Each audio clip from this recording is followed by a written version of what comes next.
तो Kepler's law discuss किया था एंड देन हमने कुछ सम्स किए थे, 1 2 3 सम्स, अच्छे सम्स किए थे। नेक्स्ट सम ऐसा है,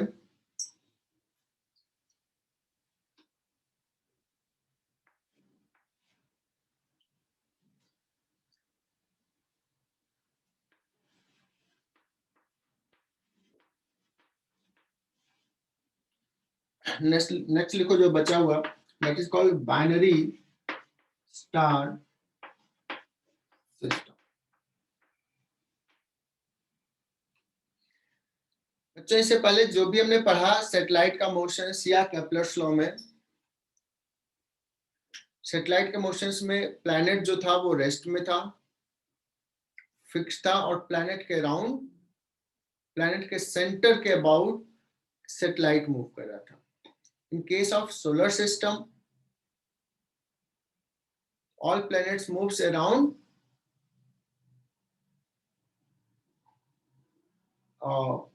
sun,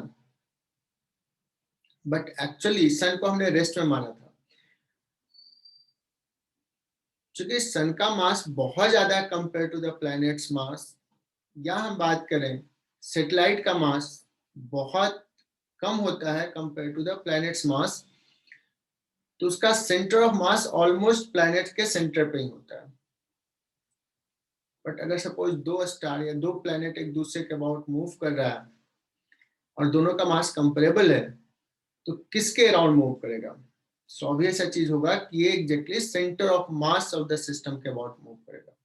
it is centre of mass that will remain at rest, because जो फोर्स ऑफ अट्रैक्शन है वो तो म्यूचुअल अट्रैक्शन है, वो इंटरनल फोर्सेज है ना। सो प्लैनेट और सैटेलाइट में भी सेंटर ऑफ मास के अबाउट ही रिवॉल्व करता है, बट सेंटर ऑफ मास जो होगा प्लैनेट के बहुत ही क्लोज है, प्लैनेट के सेंटर के। इन सोलर सिस्टम प्लैनेट एंड सन का सेंटर ऑफ मास जो है वो सन के सेंटर के बहुत क्लोज है, तो रफली ये करेक्ट रहता है जो हम लोगों ने पढ़ा।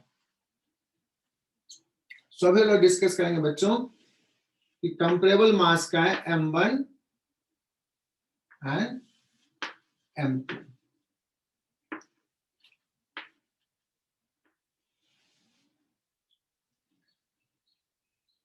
सो लेट्स, यहाँ पे सेंटर ऑफ मास कुछ यहाँ पे है,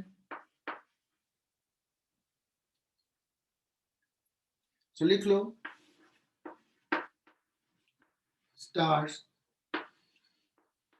moves around center of mass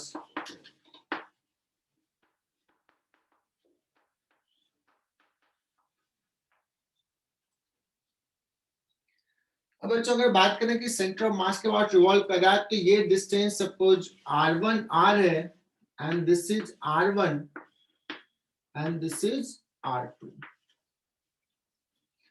So m1 will move in the radius of orbit r1 और m2 जो होगा बच्चों ये मूव करेगा in a circular orbit of radius r2.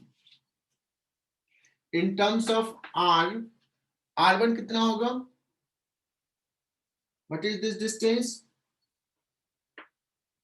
तो यहां से सेंटर ऑफ मास का डिस्टेंस बहुत इजीली निकाल लोगे बच्चों, m2r upon m1 plus m2, और r2 भी बहुत इजीली निकाल लोगे, यहां से सेंटर ऑफ मास का distance m1r divide by m1 plus m2। बच्चों इस सवाल में भी हमें क्या करना है,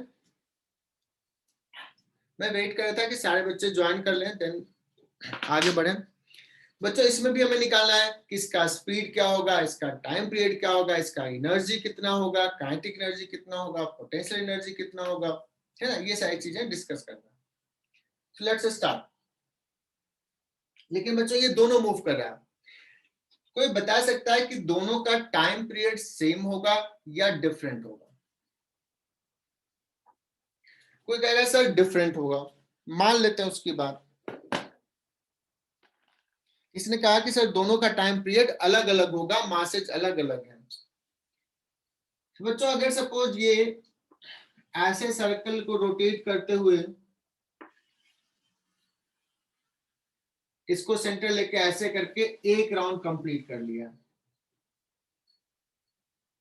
ये ऐसे जा रहा है बच्चों, ये ऐसे जाएगा, ये इतने रेडियस का सर्कल लेकर के ऐसे कंप्लीट करेगा,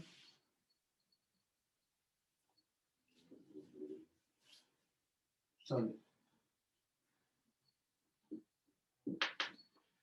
ये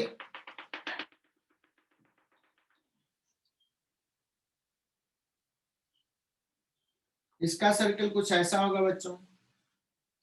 अगर मैं बात करूं कि ये सपोज ऐसे गया एंड वन राउंड कंप्लीट करके यहां पहुंच गया, फिर से यहां आ गया, क्या ये तब तक ये भी वन राउंड कंप्लीट कर लिया होगा या कहीं पीछे रहा होगा? अगर बच्चों पीछे रहा होगा, अगर वो वन राउंड कंप्लीट नहीं किया तो अब सिस्टम चेंज हो जाएगा, सेंटर ऑफ मास चेंज हो जाएगा, बट हमें पता है centre of mass will remain fix. So ये अगर एक राउंड कंप्लीट किया तो ये भी एक राउंड कंप्लीट करेगा, that means both will have same time period.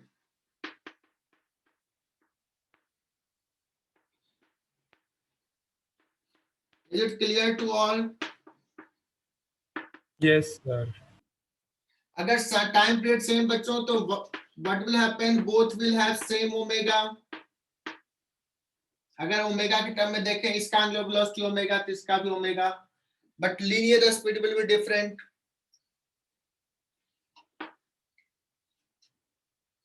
तो डिराइव करते हैं बच्चों, हमें निकालना है ओमेगा। So let's start. किसी m1 का देखते हैं। m1 पे इधर जो फोर्स लग रहा है, कितना फोर्स का रिक्वायरमेंट है?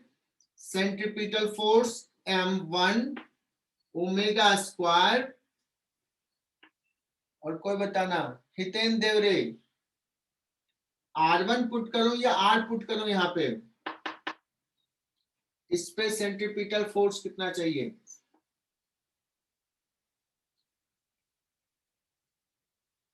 लक्ष्मी होटकर बताओ क्या पुट करूं? नहीं, Lakshmi ahead,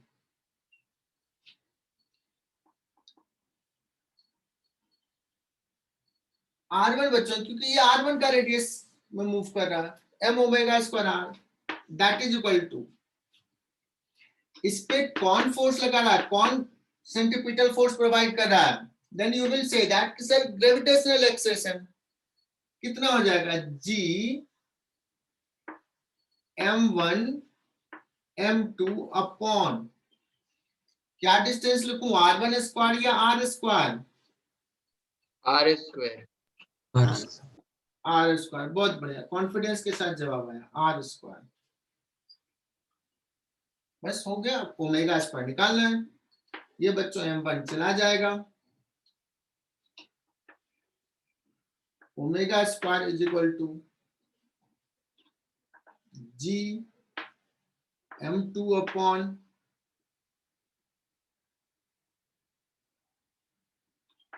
r square into r1, नीचे आ जाएगा r1 बच्चों। सो r1 को यहां से पुट कर देंगे, क्या पुट करेंगे? m2r divided by m1 plus m2, ये हो जाएगा r cube g m1 plus m2, ये देखो बच्चों ये m2 चला जाएगा, ये m1 प्लस m2 ऊपर चला गया, अपॉन r क्यूब।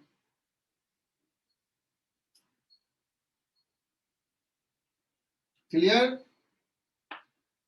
ये हो जाएगा 2 pi square, 4 pi square upon T square, तो टी स्क्वायर को उधर लेके चले जाओ, इसको इधर लेके आ जाओ, r cube upon g m1 plus m2 that is equal to T square.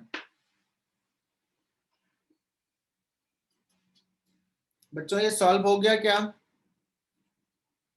और एग्जैक्टली यही एक्सप्रेशन आया, और तुम देख सकते हो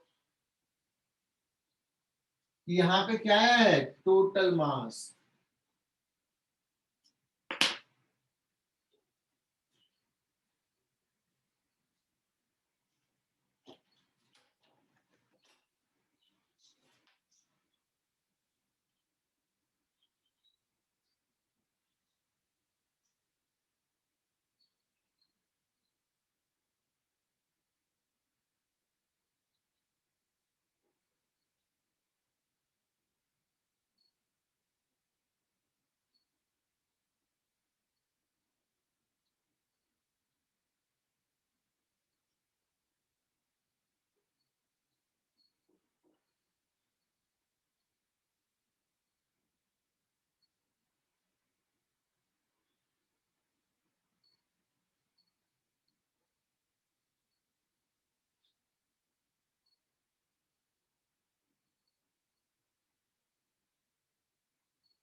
लिख लिए? अरे बच्चे बड़ा कम है। Yes, sir.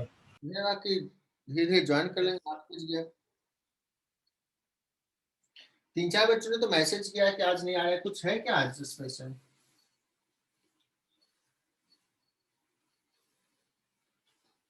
सो बच्चों अभी हमें निकाल लिया टाइम पीरियड, अब क्या निकालना है बताओ? अगर बच्चों स्पीड निकालना है, ओमेगा हमने निकाल लिया, तो स्पीड निकालना है तो सिंपली क्या हो जाएगा, पहला प्लेनेट का speed omega r1 v1 is equal to, तो speed will be different. We need to write kinetic energy, तो लिख लो काइनेटिक एनर्जी।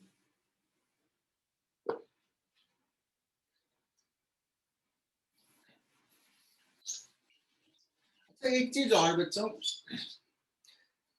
जब हमने टाइम पीरियड डिसाइड किया था कि प्लैनेट को रेस्ट में रखा था, सैटेलाइट को मोशंस करवाया था, तो यहाँ वहां भी टी स्क्वायर जो आया था वो आया था 4 pi square divide by G capital M into R cube, लेकिन उसमें अप्रोक्सीमेशन क्या था, it is moving around centre of the planet, but actually में क्या होता है, it moves around centre of mass of Center of mass. है ना। अगर हम उसमें भी वही फंडा लगा लें तो क्या चेंजेस आएंगे? कहोगे सर अभी तो डिराइव किया, यहाँ पे हो जाएगा capital M plus small M mass of the planet, यही तो आया था m1 प्लस m2। मतलब जो टाइम पीरियड हमने प्रेडिक्ट किया था पहले और जो एक्चुअल होगा, इवन सैटेलाइट भी अर्थ के अराउंड मूव कर रहा है, तो actual slightly greater time period होगा या स्लाइटली स्मॉलर टाइम पीरियड होगा, then we have Smaller. Smaller होगा. Smaller. थोड़ा सा कम होगा हमने प्रेडिक्ट किया, है ना। तो ऐसे सवाल आईआईटी पूछ सकता है बच्चों, तो एकदम ध्यान रखना है।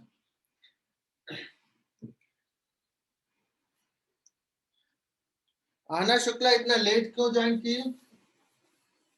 नहीं चलो कम से कम ज्वाइन तो किए।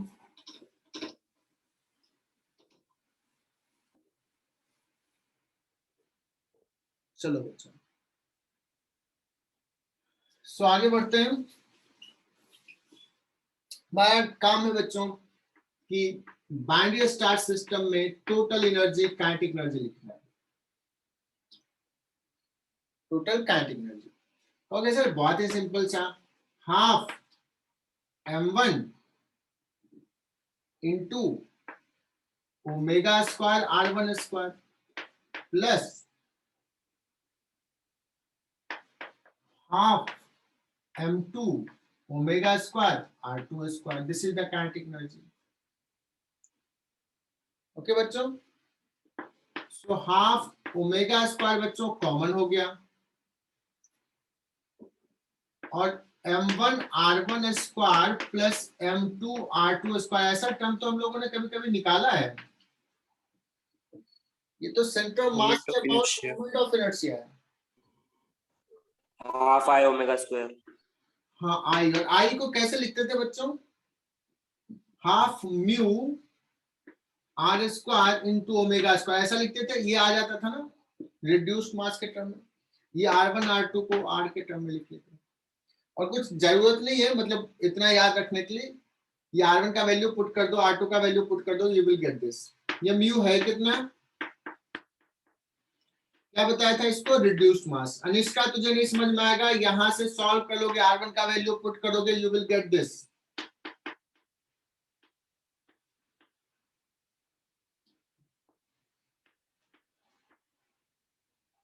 This is total kinetic energy. Okay. In terms of omega. लेकिन ओमेगा तो हमने निकाला है ना, half m1 m2 upon m1 plus m2, और ओमेगा का वैल्यू बच्चों हम पुट कर देते हैं, ओमेगा स्क्वायर। क्या निकाला था, कोई बताए मुझे?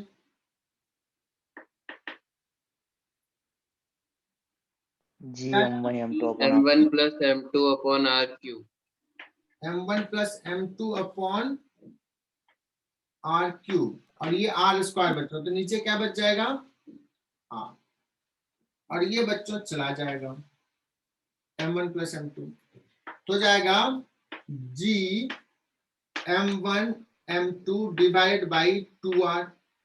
एग्जैक्टली ऐसा ही वहां भी था क्या? Yes sir. एग्जैक्टली वहां भी यही था बच्चों। And what about the potential energy? G m1 m2 upon r. Minus G, बहुत बढ़िया नैन, m1 m2 अपॉन r। तो बच्चों टोटल एनर्जी यहां भी वही हो जाएगा बच्चों, क्या हो जाएगा? Minus G m1 m2 divide by 2r। इसको ऐड कर दोगे तो, लेकिन कभी सपोज ओमेगा के टर्म में दे दे तो you can write in this term. तो हमने काइनेटिक एनर्जी निकाल लिया बच्चों, पोटेंशियल एनर्जी निकाल लिया in case of binary star system.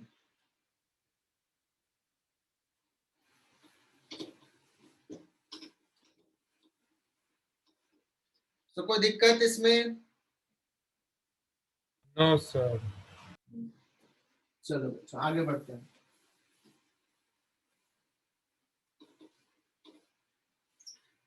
हालांकि ये मैंने डाउट्स में ले लिया था, मैंने बताया था बच्चों, प्रॉमिस किया था कि we will discuss once more. तो जो बच्चे वहां पे नहीं समझे थे, हालांकि आज तो बच्चे कम हैं बच्चों, दो तो डिस्कस कर लिया। अब देखता है बच्चों की 3 मास है। एम बहुत ही फेमस है, बहुत पूछेगा, दोबारा बता रहा हूं, एम।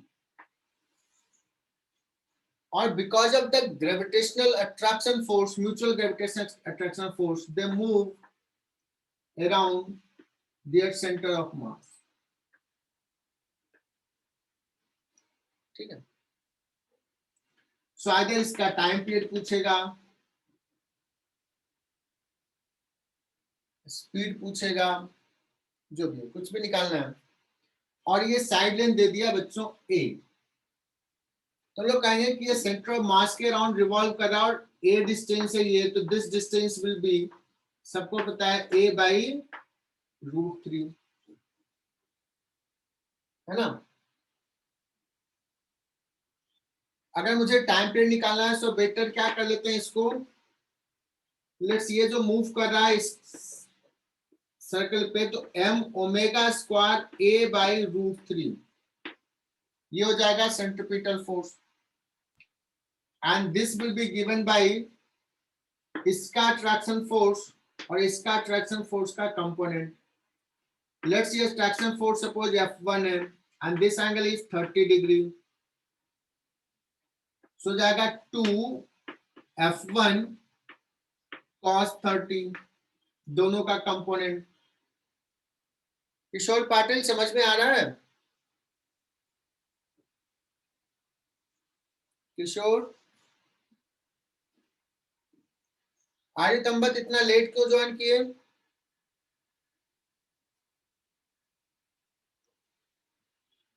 अविराज अभी तक ज्वाइन नहीं किया, आदित्य राम शिंदे ने ज्वाइन किया है।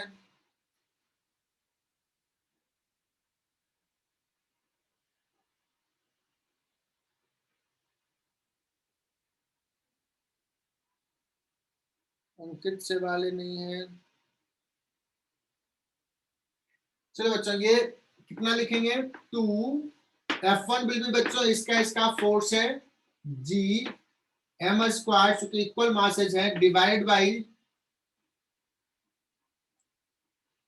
a square into cos 30 √3/2।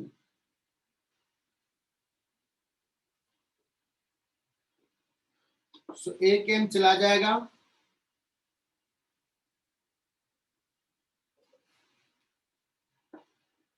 Omega square आ गया, this two will also cancel,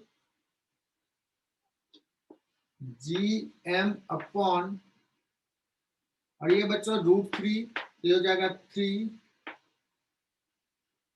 एक cube.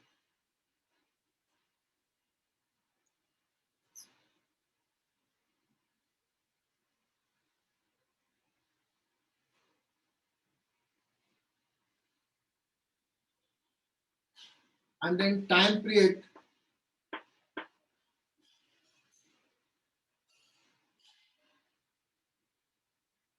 T square is equal to 4 pi square a cube divided by G into 3m। बच्चों इतना ही सॉल्व किया था ना उस दिन भी?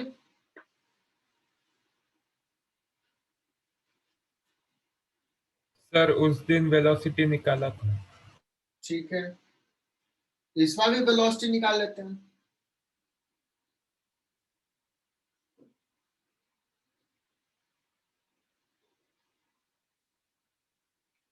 बच्चों अगर इस समय वेलोसिटी निकालना है v, so v equal to क्या हो जाएगा? Omega into are. आर कितना हो जाएगा बच्चों? a/√3। सो ओमेगा हो गया बच्चों √3GM upon a cube into a/√3। सो कितना आ गया? ये √3 चला गया, √GM अपॉन a।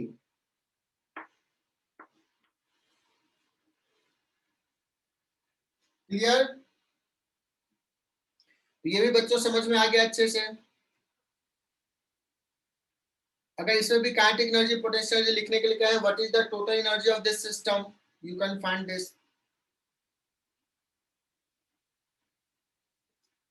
चलो, तो बाइनरी स्टार सिस्टम कर दिया, फिर बच्चों 4 पार्टिकल का किया था, तो वो तो आप कर सकते हो, समझ में आई क्या? पहले भी बता दिया। तो आगे बढ़े इससे। Yes sir. Yes sir. चलो, बस मैं लिख के छोड़ देता हूं, मैं ऑलरेडी बता चुका हूं। m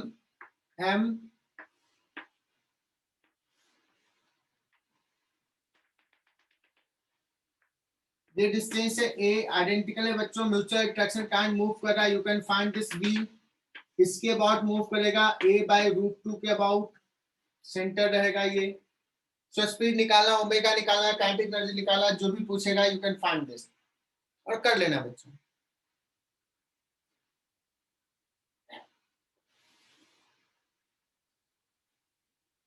चलो, और क्या बचा हुआ है बच्चों? सैटेलाइट हम लोग ने जनरल केस में डिस्कस किया था। कभी कभी क्या रहता है केसेस, ये बोर्ड्स मॉडल में भी पढ़ाता हूँ, चलो यहाँ भी पढ़ा देता हूँ।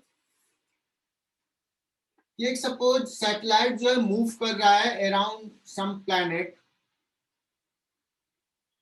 बट वो कह दे प्लैनेट जो है वो सिलिंड्रिकल प्लैनेट है।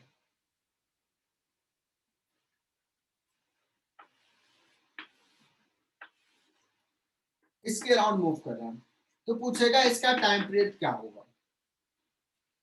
तो बच्चों अगर सिलिंड्रिकल रहेगा मास, हाइपोथेटिकल सिचुएशन है, ऐसा प्लेनेट है नहीं, लेकिन अगर हम लोग इस केस में देखेंगे सो यू कैन रियलाइज कि यहाँ पे जो ग्रेविटेशनल फोर्स होगा बच्चों, वो ग्रेविटेशनल फील्ड जो होगा वो सम k अपॉन r हो जाएगा, लाइन चार्ज जैसा।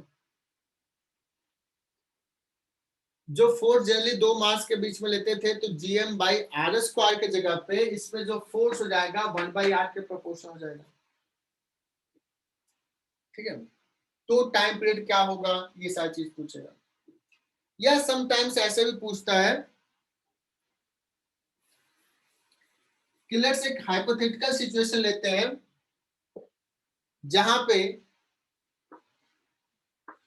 जिसपे ग्रेविटेशनल फोर्स लग रहा है F, that is equal to some k into r to the power n लग रहा है।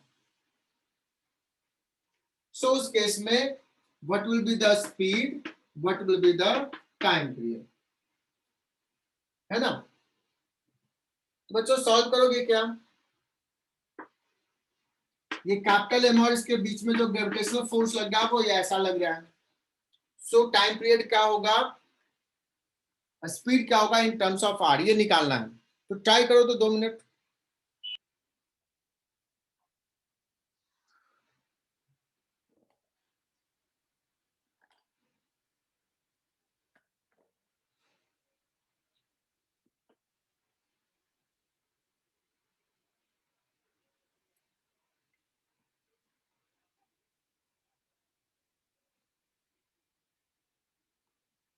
मैं एक बार देख लेता हूँ कि कौन कौन से बच्चे एब्सेंट हैं।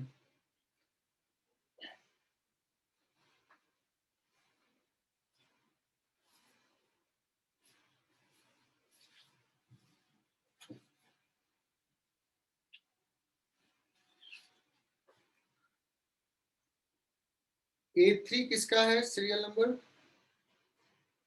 अजिंक्य सूर्यवंशी। अजिंक्य एब्सेंट है। 4, 5, 6 तो शायद दोनों होंगे, दोनों आज एब्सेंट है क्या, नहीं अंकित प्रेजेंट है।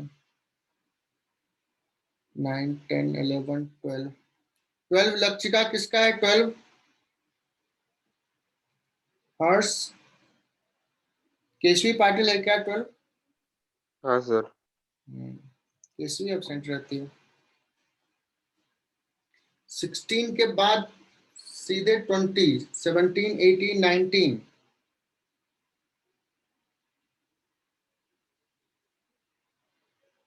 निशांत, निशांत कौन है 17? या सर 17 सीरियल नंबर किसका है? सर पार्थ, प्रणव और प्रथमेश। सो ये तीनों पीपी गायब हैं, PQ.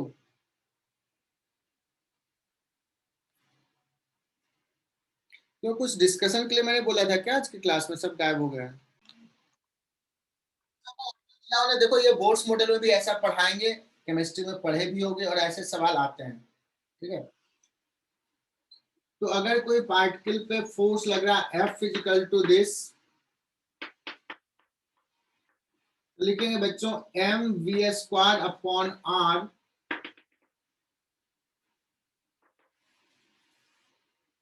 That is equal to k r to the power n।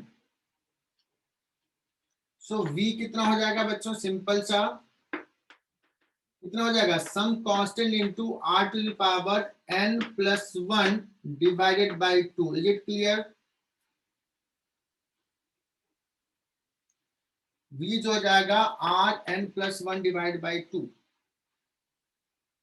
अगर बच्चों टाइम पीरियड पूछा जाए तो क्या हो जाएगा, 2 pi r upon v,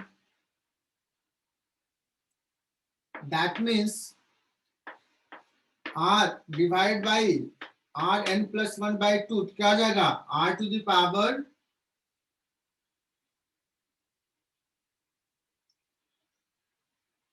1 minus n plus 1 by 2.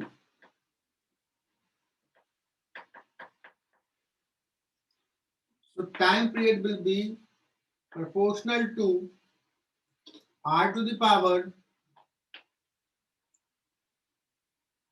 क्या हो जाएगा 1 minus n by 2. सही लिख रहा हूं क्या?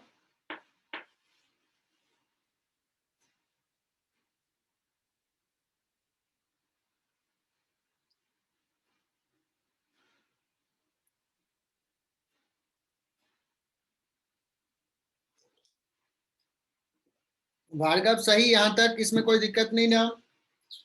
हालांकि मैं इंजीनियरिंग बैच के लिए बताऊंगा, ये सब रट्टा मारने की जरूरत नहीं है, आराम से कर लोगे। अब सपोज कह दिया है कि F equal to K upon R, तो डायरेक्टली तुम ऐसे लिख लोगे यार, सॉल्व कर लो, बट कुछ बच्चे रट्टा मारने में विश्वास करते हैं, तो उनके लिए कहेंगे कि यहाँ पे देखो n क्या है, n जो है बच्चों -1 है, so v will be proportional to r to the power -1 plus 1 divided by 2, that is equal to r to the power 0. That means speed जो होगा r से इंडिपेंडेंट होगा. What about time period? तो speed independent, तो time period क्या हो जाएगा बच्चों? Proportional to r to the power 1. और नहीं तो यहां पुट कर लो, n के जगह पे -1 है तो माइनस माइनस प्लस हो जाएगा, 1 + 1 2 by 2 r to the power 1. बच्चों अगर कभी कह दिया जाए फोर्स जो है वो प्रोपोर्शनल टू 1 by r³ है, दैट मींस ये जो फॉर्मूला हमने अभी डिराइव किया उस केस में n का वैल्यू कितना है? -3 है, and then you can find this.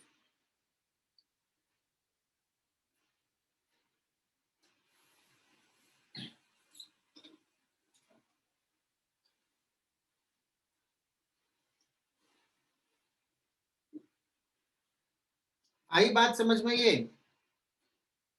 Yes sir.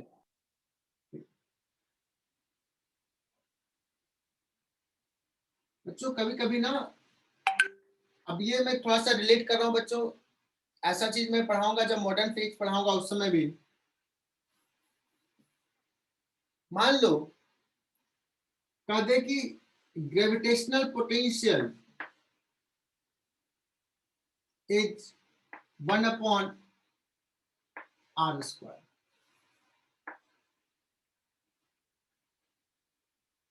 Force ने देकर के क्या दे देगा? ग्रेविटेशनल पोटेंशियल दे देगा. तुम्हें पता है कि फोर्स कैसे लिखना है?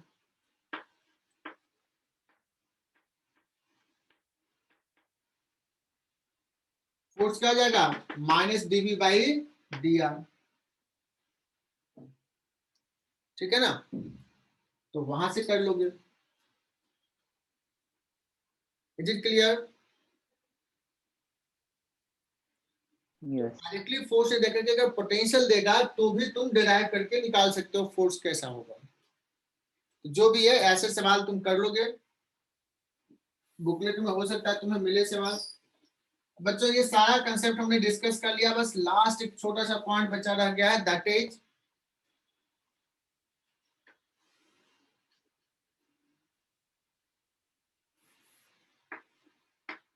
दो टाइप का सैटेलाइट होता है बच्चों. एक बोलते हैं जियो स्टेशनरी सैटेलाइट और दूसरा होता है पोलर सैटेलाइट.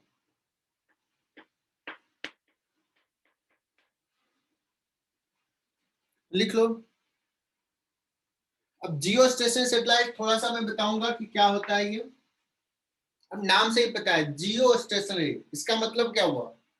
जियो मतलब अर्थ, स्टेशनरी मतलब अर्थ के रिस्पेक्ट में स्टेशनरी हो, अर्थ के रिस्पेक्ट में मूव नहीं करे. क्लियर यहां तक? बच्चों ये सोचो कि ये हमारा अर्थ है और अर्थ के सेंटर से r डिस्टेंस पे एक सैटेलाइट मूव कर रहा है इक्वेटोरियल प्लेन में. अर्थ का रोटेशन बच्चों कैसे होता है, ईस्ट से वेस्ट या west to east? West to east. East to west. West to east ना? Yes sir. अरे सन मुझे दिखता है ईस्ट, ईस्ट से लेकर के पूरब में उगते हैं, पश्चिम में डूबते हैं, तो बचपन से पढ़े हैं।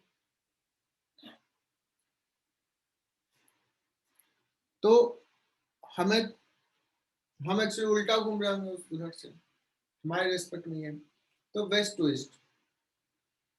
सो बच्चों सैटेलाइट को भी अगर अर्थ के रेस्पेक्ट में रेस्ट में रहना है, so this also should move from west to east.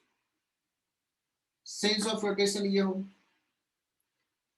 और इसको हमेशा इसके ऊपर रहना है बच्चों, तो जो टाइम पीरियड इसका होगा वही टाइम पीरियड इसका होना चाहिए। मतलब the geostationary satellite should have time period how much, 12 घंटे या 24 घंटा? 24 आवर्स। 24 आवर। बहुत बढ़िया। तो हमें पता चल गया बच्चों की जियो स्टेशनरी सैटेलाइट का टाइम पीरियड है 24 आवर्स।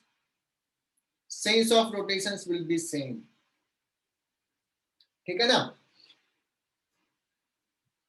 तो हमें कोई दिक्कत ही नहीं है, हमें तो पता है यार कि टी स्क्वायर इक्वल टू क्या होता है, 4 pi square divide by GM into r cube.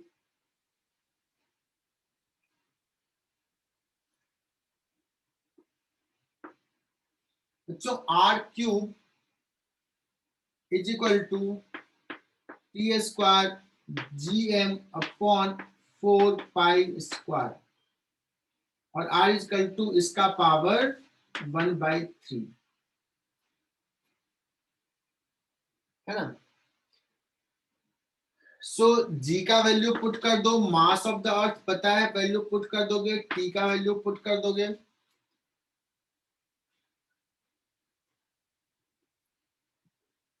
और तुम्हें ये निकल जाएगा। रेडियस निकल जाएगा।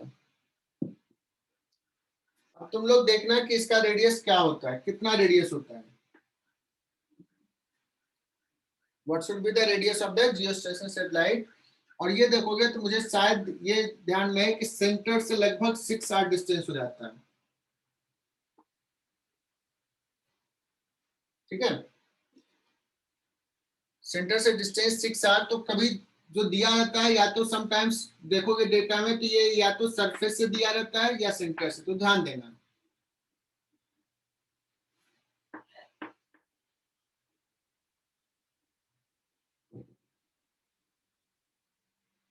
से बहुत दूर है बच्चों, अर्थ के सरफेस से ये डिस्टेंस जो है बहुत दूर है, बहुत लार्ज डिस्टेंस है। 100 किलोमीटर 50 किलोमीटर नहीं है। जो स्टेशन सैटेलाइट पुट किया गया है, जहां से तुम लोग अभी टीवी देखते हो, जो हमारा 4G 5G सब चल रहा है, ये पता है ये सारे सैटेलाइट में ही इंस्ट्रूमेंट पुट किए हुए हैं, यहीं वहीं से ब्रॉडकास्ट होता है, वहीं से टाटा का ये सब सबका ये आता है। तो टेक्नोलॉजी जो डेवलप हुआ, ये सब कुछ 10-15 सालों में इतने सारी चीजें आई है, पहले ये सब नहीं था। कम्युनिकेशन सिस्टम में थोड़ा सा डिस्कस करेंगे इसके बारे में। मतलब अगर जियो स्टेशनरी सैटेलाइट पुट करना है बच्चों, तो ये रेडियस फिक्स्ड है, फिक्स्ड रेडियस होगा।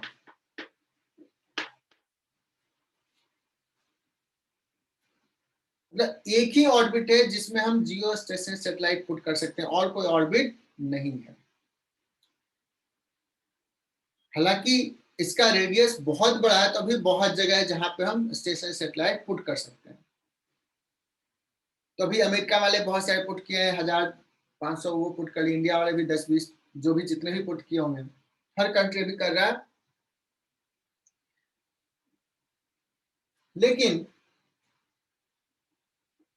सपोज कभी ऐसा टाइम होगा, आज से सोचो 50 साल बाद,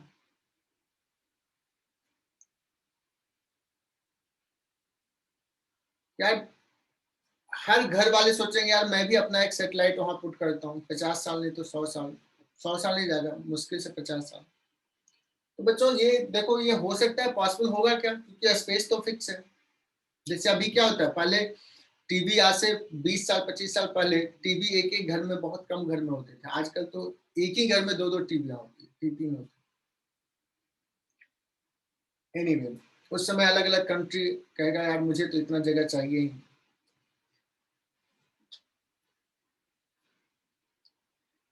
अब मैं बात करता हूँ कि क्या स्टेशनरी सैटेलाइट के लिए जो ऑर्बिट फिक्स किए ये रेडियस सिर्फ यही है या कोई दूसरा भी हो सकता है? क्या अदर देन इक्वेटोरियल प्लेन में जियो स्टेशनरी सैटेलाइट पुट कर सकते हैं क्या? मतलब जिसका सेंटर यहां नहीं हो, सेंटर कहीं यहां हो। बच्चों यहाँ पे नहीं पुट कर सकते हैं, रीजन इज कि अगर हम देखेंगे तो ग्रेविटेशनल फोर्स ऑफ अट्रैक्शन इधर लगेगा, इसका ये कंपोनेंट रिक्वायर्ड सेंट्रीपिटल फोर्स तो प्रोवाइड कर सकता है, बट इसका ये कंपोनेंट को कौन बैलेंस करेगा? तो ये इधर आ जाएगा, मतलब इसमें स्टेबल वो नहीं रह पाएगा।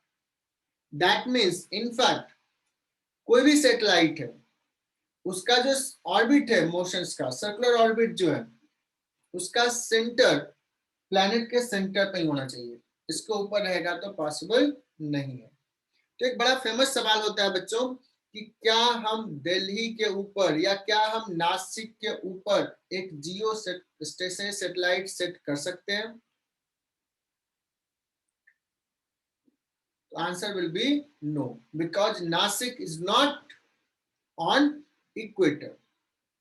Is it clear? Yes sir. सिर्फ इक्वेटोरियल प्लेन में, वो भी एक ही पर्टिकुलर रेडियस का जो यहां से आएगा वहां पे ही पुट कर सकते हैं। ठीक है।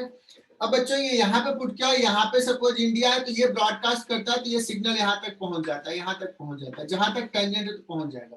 तो ऑलमोस्ट ये पूरा ही कवर कर लेता है, बिकॉज ये हाइट बहुत ज्यादा है। अगर सपोज 50 किलोमीटर ऊपर रहता है तो हो सकता है सिर्फ इतना ही कवर कर पाता, लेकिन हाइट बहुत ज्यादा है तो ऑलमोस्ट ये कवर कर लेता है। So there is no problem. तो geo stationary satellite clear? Yes, sir. उसका टाइम पीरियड पता है, उसका कहाँ होगा, वो इक्वेटोरियल प्लेन में ही होगा। अदर देन इक्वेटोरियल प्लेन में हम नहीं सेट कर सकते हैं जियो स्टेशनरी सैटेलाइट, और वो भी कोई भी रेडियस नहीं, फिक्स्ड रेडियस का। कोई भी सैटेलाइट इनफैक्ट जब होगा तो उसका सेंटर जो होगा वो प्लैनेट के सेंटर पे ही होना चाहिए, उसके ऑर्बिट का सेंटर। बच्चों दूसरा सैटेलाइट जो पढ़ रहे हैं, पोलर सैटेलाइट। अब इसके नाम से ही पता है ये कैसे मूव करेगा अराउंड पोल। इसका सेंटर ऐसा ऐसे मूव कर रहा है, और earth is rotating in this way. बच्चों ये जो होता है, it is few hundred kilometer above surface, few hundred kilometer above earth surface। इसका मतलब अगर हम रेडियस की बात करें इसका ऑर्बिट का, तो लगभग जो रेडियस होगा बच्चों लगभग 8 के ही बराबर होगा, स्लाइटली ग्रेटर देन 8। क्योंकि 6400 किलोमीटर की जगह पे 6500 किलोमीटर हो, बहुत ज्यादा डिफरेंस नहीं है। इसका जो टाइम पीरियड होता है बच्चों ये 4 to 5 आवर्स के बीच में होता है, बिकॉज रेडियस कम तो टाइम पीरियड भी कम। T² is proportional to R³।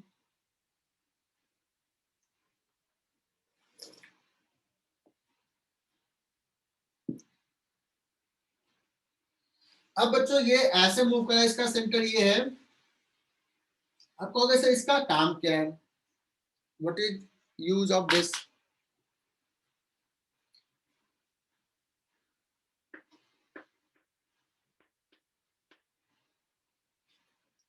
अब बच्चों मुझे ना अर्थ का गूगल मैप के बारे में देखो तो हर जगह का पिक्चर, तुम्हारे घर का भी पिक्चर दिखता है, तो वो यहीं से लिया गया, पोलर सैटेलाइट से ही उसका पिक्चर लिया गया है। ठीक है ना।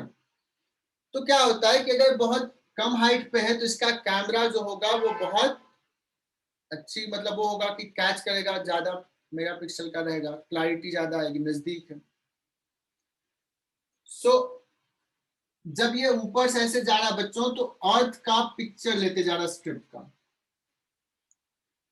फिर उधर गया, उधर अर्थ के सर्टेन सपोज 500 किलोमीटर दूर विड्थ का एक पिक्चर लेते गया, फिर जब ऐसे वापस आया तब तक ये रोटेट कर गया होगा कुछ, फिर से ये पिक्चर लेगा, और ऐसे 4-5 बार में अर्थ का, पूरे अर्थ का वो पिक्चर बहुत अच्छे से ले सकता है ना।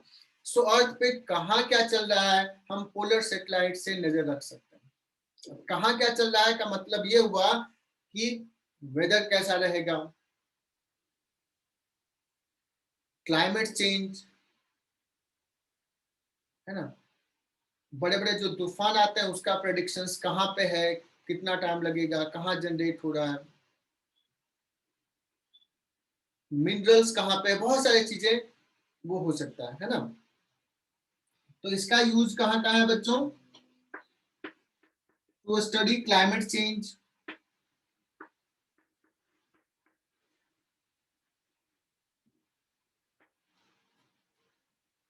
वेदर प्रेडिक्शन,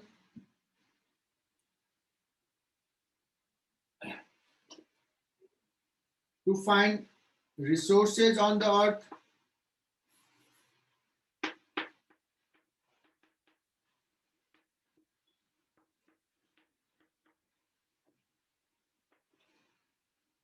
और अमेरिका वाले तो ये नजर रखते हैं कि कहाँ पे पाकिस्तान वाले कहीं बम तो नहीं बना रहे हैं, न्यूक्लियर बम, इंडिया वाले कुछ ऐसा तो नहीं कर रहे हैं, तो स्पाइंग के लिए भी यूज होता है कि कहाँ पे क्या चल रहा है ना। जैसे कहानी मुझे याद है 98 में, 1998 में इंडिया ने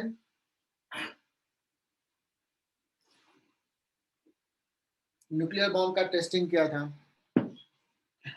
उन लोगों का जन्म उसमें बहुत ही फेमस हुआ था,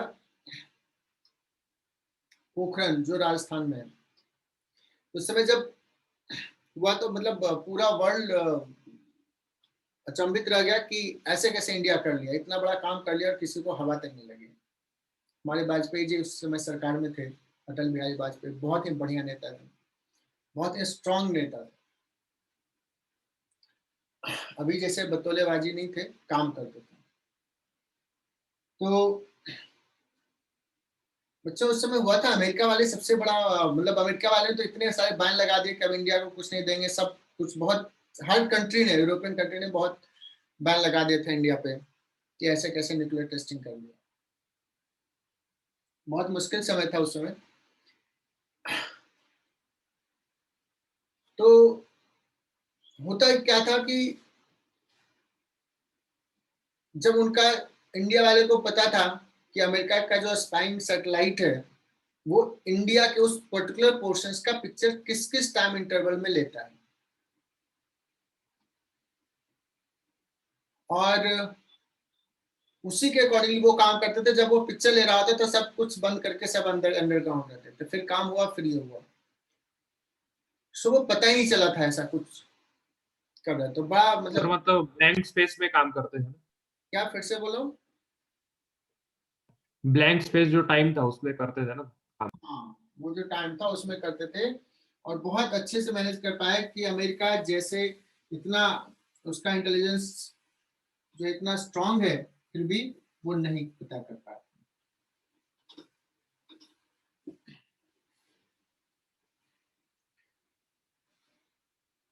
चलो, तो बच्चों पोलर सैटेलाइट से बहुत सारे और भी यूजेस देख लोगे, तो इसमें सिर्फ यही पढ़ाना था कि ये फ्यू 100 किलोमीटर ऊपर होता है, 4-5 घंटे टाइम पीरियड होता है, क्या क्या यूजेस है वो बता दिए, that's it.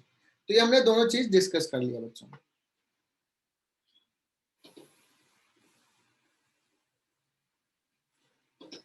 And variation of G discuss कर लिया था। Yes sir. लेकिन वेरिएशन ऑफ जी जो था वो बच्चों हाइट और इससे डिस्कस किया था। अभी एक चीज थोड़ा सा डिस्कस कर लेते हैं, variation of G due to rotation of अर्थ।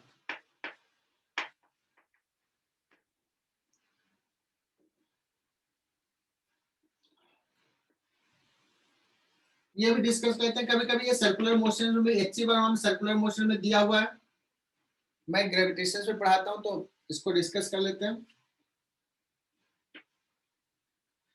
अच्छा, अगर मुझे किसी का वेट मेजर करना है, या इसको कह सकते हो एपरेंट वेट क्या होता है, एपरेंट वेट पे जी का रोटेशन ऑफ अर्थ का क्या इफेक्ट है।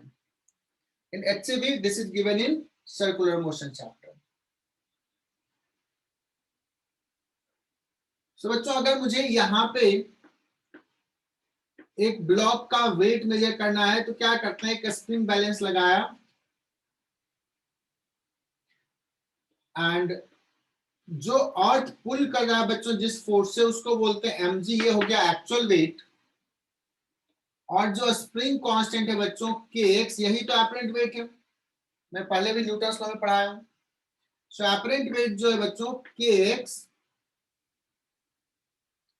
इधर लग रहा है, mg इधर लग रहा है, एंड यू नो दैट कि सर्कुलर पाथ पे मूव कर रहा है, तो इस पे फोर्सेस क्या हो जाएगा, mg माइनस kx, जीरो नहीं हो जाएगा बच्चों, क्या हो जाएगा, m ओमेगा स्क्वायर r, है ना। सो kx कितना हो गया, mg minus m omega square r। बच्चों this is called apparent wait.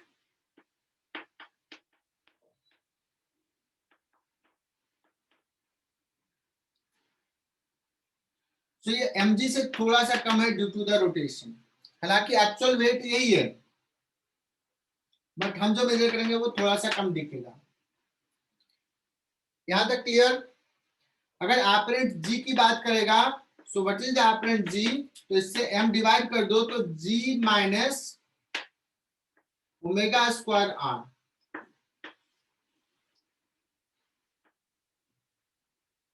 बच्चों ये ओमेगा बहुत छोटा है, 24 आवर है ना। What is omega, omega is अगर पूछा जाए तो 2 पाई अपॉन t, तो 24 इंटू 3600, और इसका स्क्वायर करोगे, हालांकि r बड़ा है, r हो गया रेडियस 6400 किलोमीटर, फिर भी ये क्वांटिटी, ये छोटी क्वांटिटी आ जाएगी, ये लगभग, ये बहुत बड़ा क्वांटिटी नहीं है, छोटा सा है। आई बात समझ में।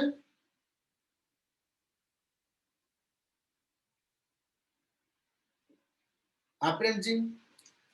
नाउ अगर कोई कहेगा सर इक्वेटर पे तो ये हो गया, अगर मैं कहूं कि what will be the value at any theta,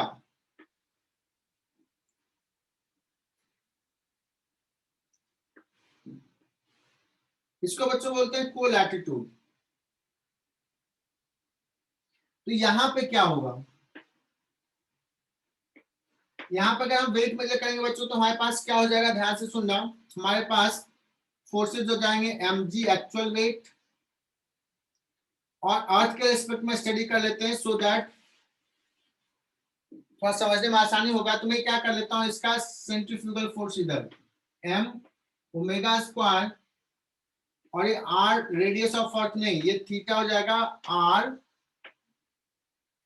अगर ये थीटा है बच्चों तो ये थीटा है r cos थीटा।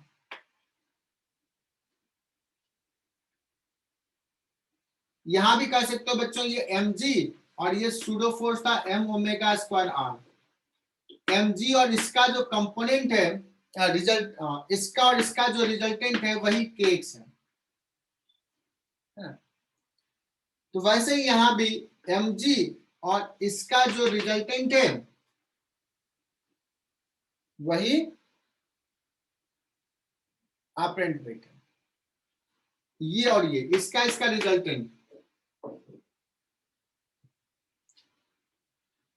अब देख लो बच्चों, दो वेक्टर है, ये दो वेक्टर, इसके बीच में इतना एंगल है तो कितना रिजल्टेंट होगा, बट इसमें थोड़ा सा मैं अप्रोक्सीमेशन लगा लेता हूं। हालांकि ये अच्छी पर हम देखो तो रिजल्टेंट ऐसे दिया, बट एनसीईआरटी में जाओगे तो उसको अप्रोक्सीमेट करके लिख दिया है कि इसका ना ये कंपोनेंट ले लिया, इसका ये कंपोनेंट, तो कितना ले लिया है एपरेंट वेट,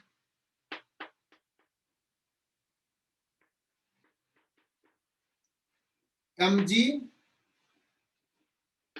माइनस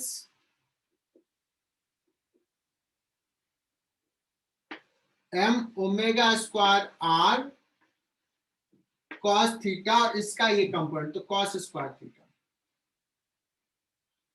कहोगे सर अगर हम इसका भी कंपोनेंट इधर ले ले तो m omega square r cos theta sin theta इधर, बट ये क्वांटिटी बड़ा और ये छोटा, this square plus this square करोगे तो लगभग यही रह जाएगा। सो यहाँ पे अप्रोक्सीमेशन लगा देते हैं।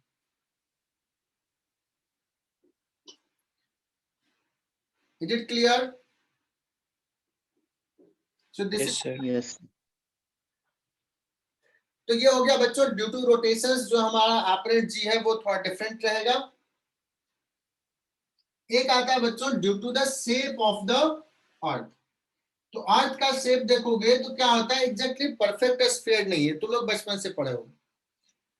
ये जो है पोल पे ये थोड़ा सा कंप्रेस्ड है और इक्वेटर पे ये there is bulging out, bulge किया हुआ है, बाहर निकला हो, ये डिस्टेंस थोड़ा क्या है ज्यादा है। Is it clear? R1 is more than R2। तो अगर पूछा जाए कि एक्चुअल G की बात करें, ये हो गया इक्वेटर पे और ये हो गया पोल पे, क्या लग रहा है बच्चों कहां का ज्यादा होगा? इक्वेटर पे डिस्टेंस ज्यादा हो गया तो G कम हो जाएगा। सो इक्वेटर पे जो G होगा बच्चों, G which will be less than G at the pole. Why? Because of the non uniformity या स्फेरिसिटी, यूनिफॉर्म नहीं है इसके कारण। सो बच्चों ये मुझे लगता है कि मैंने ग्रेविटेशंस के पूरा सिलेबस कंप्लीट कर लिया। किसी को कुछ पता है, कुछ छूटा है ग्रेविटेशन में?